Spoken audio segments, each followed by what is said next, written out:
Hey guys, and welcome to Mindful Mom Mondays. My name is THISETSO, and this is a safe space for mommies where we have hard conversations about anything and everything mindful mommy related. If you're tuning in for the first time, welcome and thank you for tuning in. You know what to do. Click the subscribe button and become part of our Mindful Mom Mondays. If you're chilling from outside of the club, please subscribe, guys. Don't be like that. Anyway, so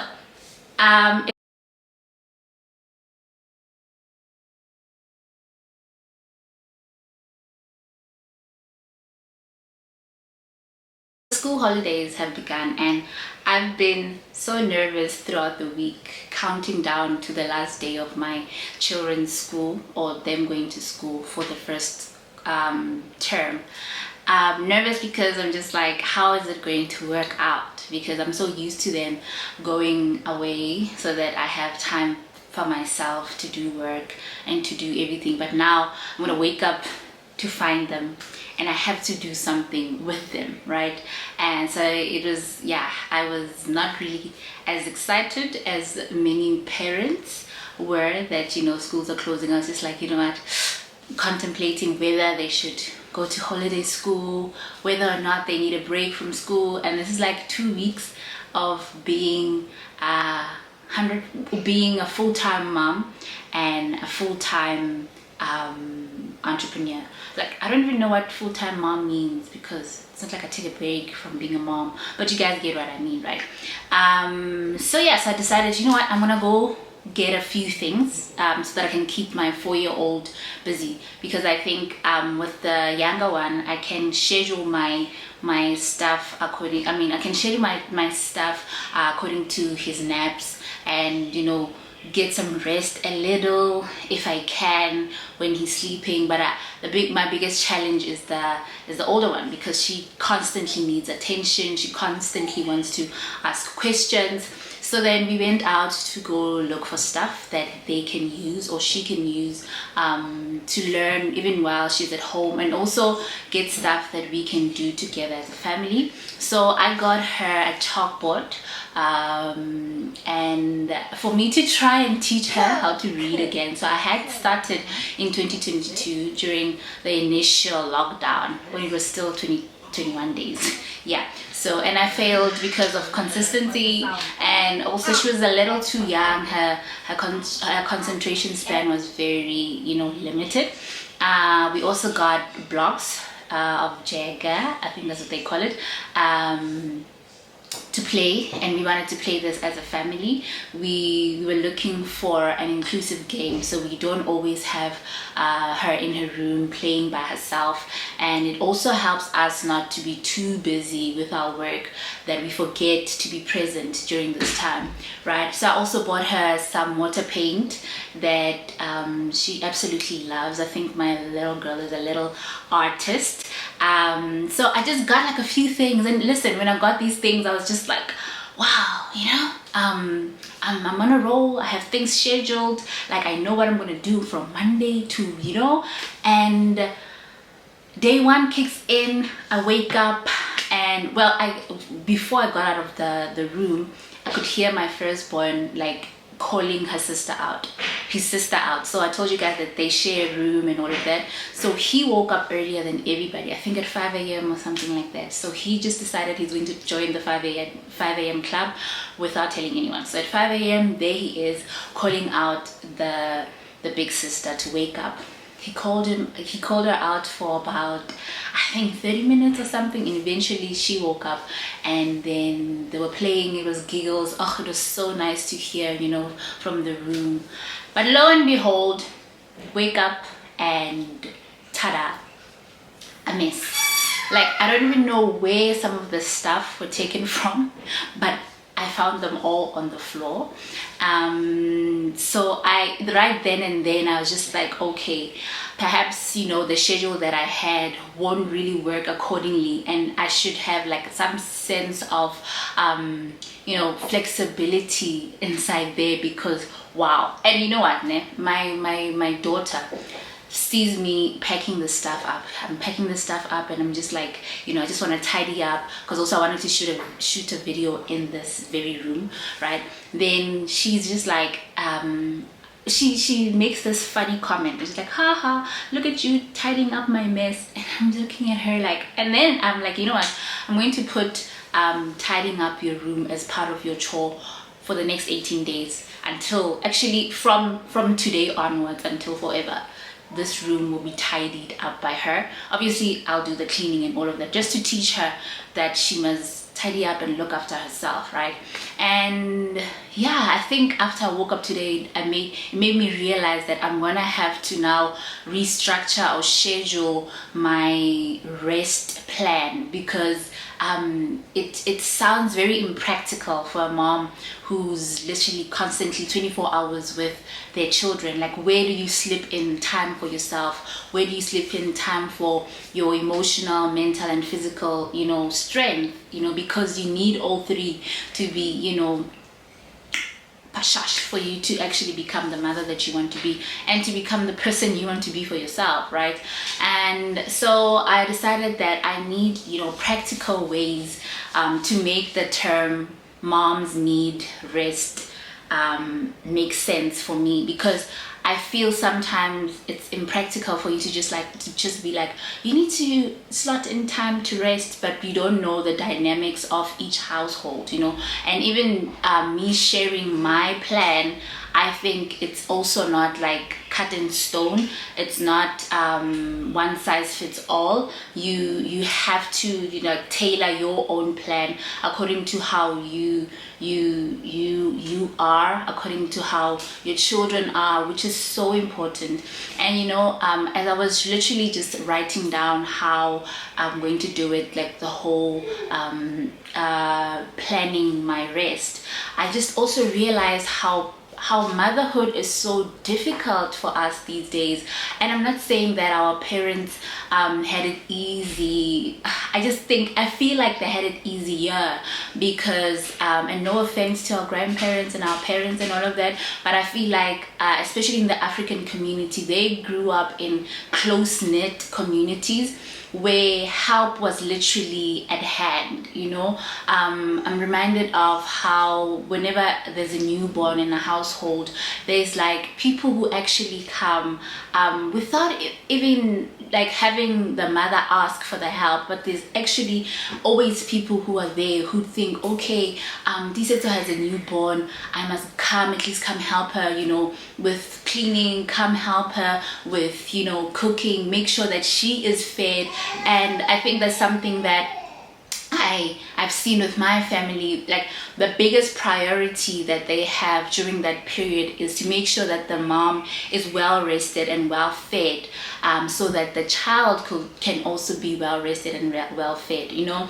And I think that alone makes a huge difference in how moms get time to rest. I remember when I had my firstborn, and so in the African culture we have this tradition that when you have your first child, you go home for, I think people say 3 months or so, but I only did it for about a month, and to go rest and to have the people close to you, your mom and whoever is in your community then, to help you navigate your new role as a mom, to help you, you know, teach you how to bathe the baby, let you rest a little longer at night, so they do the night feeds, you know. It was pretty amazing. I feel like I was way relaxed and way comfortable then. But I also realized how fortunate, you know, the previous generation was, as opposed to us. We are such a isolated generation, and I understand, because we moved from our townships, our homes,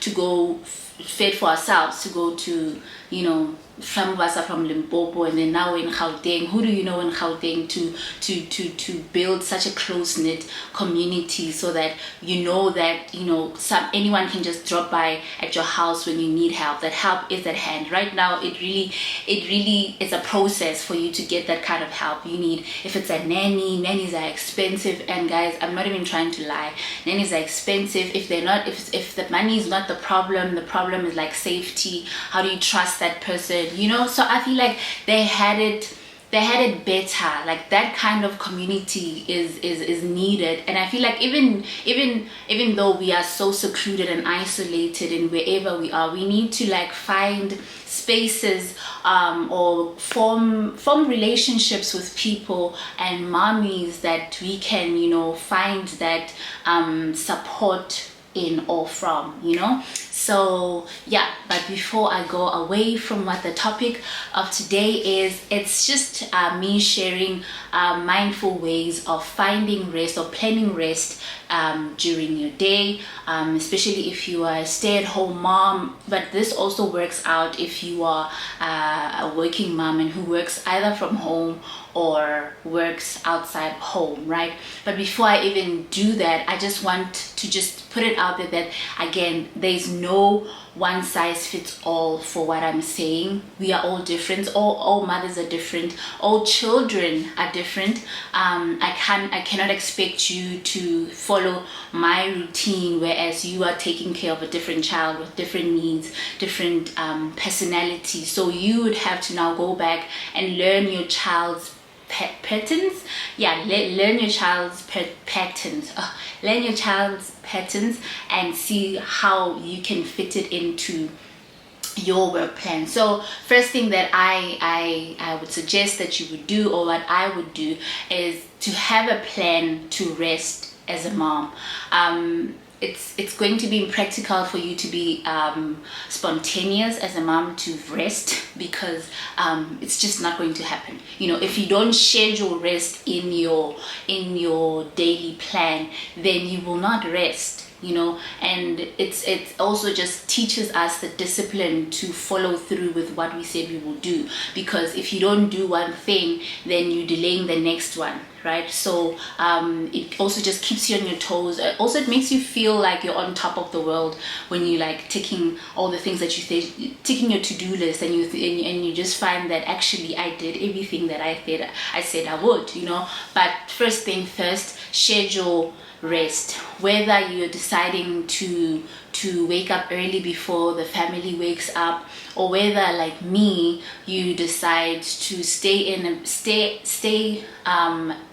up a little longer after everybody has gone to sleep. Because I think for me, because I usually use my evenings as my prayer times and all of that, I usually find that the evenings are the most peaceful for me, and I'm able to do almost everything pertaining, you know, my devotions, my mental, my physical rest. It doesn't always work on weekends, because if I sleep late, the kids wake up early and then I'm with them the whole day. So if they go to school, it's different. So like now it's holiday, so I have to now reshuffle that, now move it from the evening to the mornings, make sure I wake up way earlier than my early riser, and make sure I slot in time to check in with myself, right?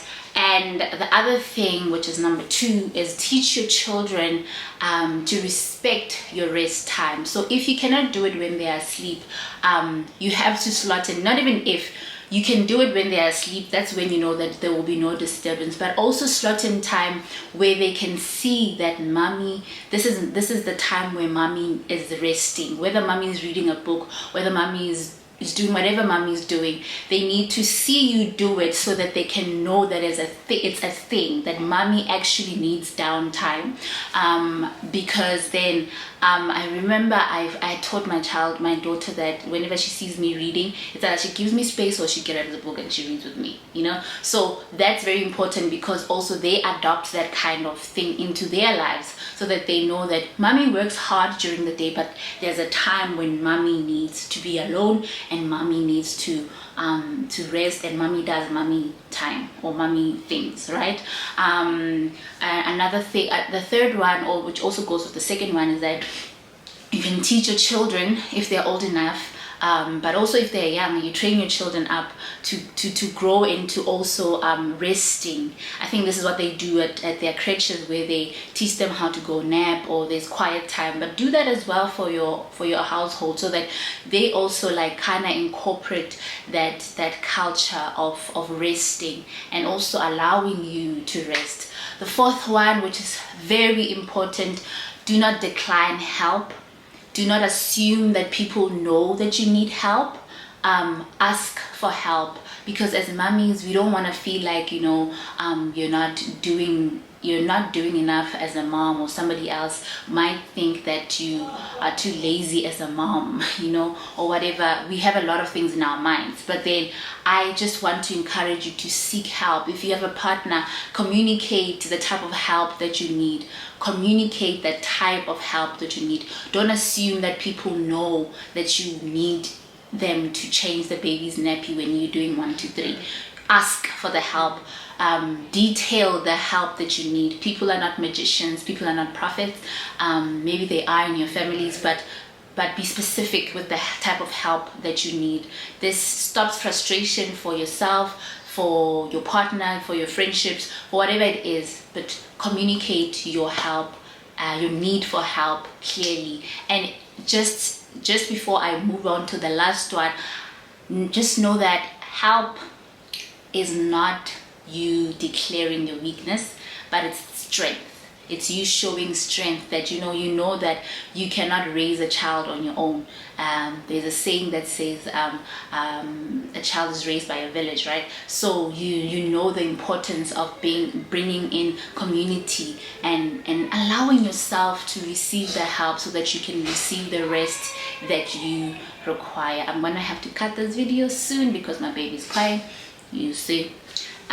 So, and the last one, which is the 5th one, I think schedule time to go out of the house alone. Schedule time. Yes, every day you're scheduling time for yourself to meditate, to bring yourself to yourself, but schedule time in the week to be outside alone. When I say outside, I don't mean going to the grocery shop and shopping for the babies. No, go outside to do something for yourself. Drink coffee, go buy ice cream, go out with your partners, with your friends, whatever the case may be, but make it a habit to get outside of the house. So yeah, these are the things that I'm going to be trying to do during these 18 days of school holidays, and I am excited about them because they're going to stretch me, but I'm also very mindful that I need rest, and I'm not going to fall into the trap of these toxic expectations of motherhood, of being exhausted and all of that. I want to be excited, not exhausted. So yeah, these are the things that I'll be implementing. If they fit into the type of mommy that you are and the type of children that you have, then you are more than welcome to also take the tips. And yeah, it's Mindful Mondays, and I hope that you take in the mindfulness throughout the week. My name is THISETSO SELEKOE. Next week I show you, we're actually but I'm redecorating my daughter and my son's room. So I am contemplating whether I should move my son out, but I think this relationship they have in the mornings is kind of cute for now. I don't know, you guys can just suggest in the comment section, what do you think I must do? Should I move my son out to his own room, or should I just redecorate the place to make it's kind of neutral, gender neutral, because it's a girl and a boy, but also the other difficult thing is that my child doesn't want anything unless it's pink and it has unicorns. So yeah, you guys suggest, let me know, let's talk about it. And also if you have other tips on how we can stay mindful as mummies during these holidays, during our day-to-day lives, do share in the comment section. We do appreciate it, and I know that you will be helping me and you'll be helping other mummies to be mindful and to be present in their motherhood journeys. Again, my name is THISETSO SELEKOE, and it is bye bye and happy Mindful Mondays.